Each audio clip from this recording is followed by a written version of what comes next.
Whyte versus Joshua, man. The rematch.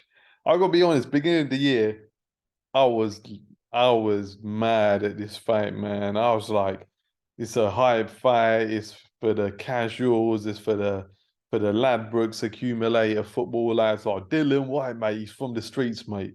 He's gonna bring the road man out, Joshua. Like all of that nonsense, yeah. And I was cringing at the thought of this fight, but I don't know what happened. I think maybe it was the Joshua performance against my man, the way he didn't look that great, Jermaine Franklin. This made me think, I actually want to see this fight now because, clearly Joshua's become gun shy. Yeah, some of that aggression and that willingness to take chances gone from him.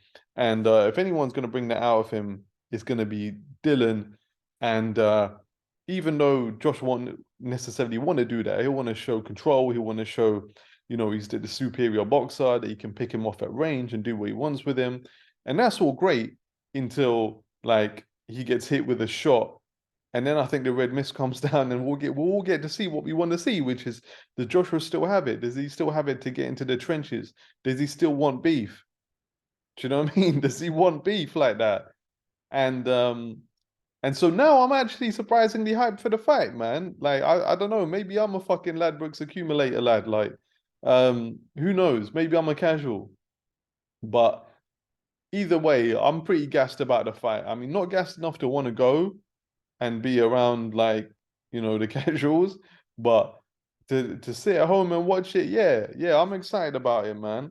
And I think like from Dylan's point of view, he's literally got jack shit to lose at this point.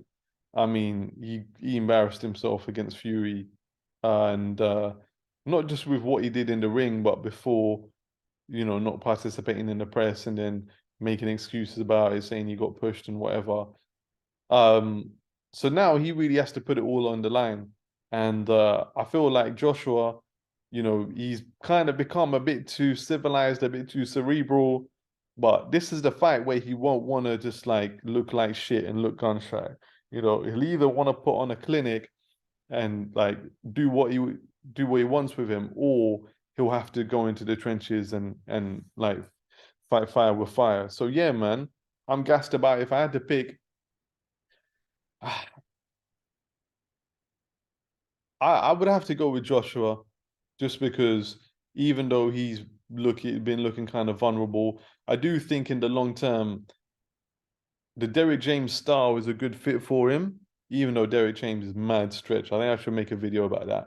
But I do think that style is good for him. It's a very methodical style. You keep your hands up and you walk forward and you beat guys up. And I think that's a good style for him. And ultimately, I think that Whyte, he's wide open for that uppercut, isn't he? We've seen it 3 times now. Joshua was the first to do it. If he's done it before, he can do it again. And I mean, I don't know, like what I think White's with a new trainer as well with Buddy McGirt. He seems to be changing trainers like he changes underpants. And I just think that maybe Joshua's got a little bit more left. Um, but yeah, it could be bombs away, man. It could literally bombs away. Anything happen. I was at the first fight ringside, and there was times where literally, like, you thought any punch could end the fight, right, on either side. So yeah, man, looking forward to it. Gassed, and I'll probably go with a AJ late stoppage, maybe like 10 or 11 rounds. I'll go with a Joshua stoppage.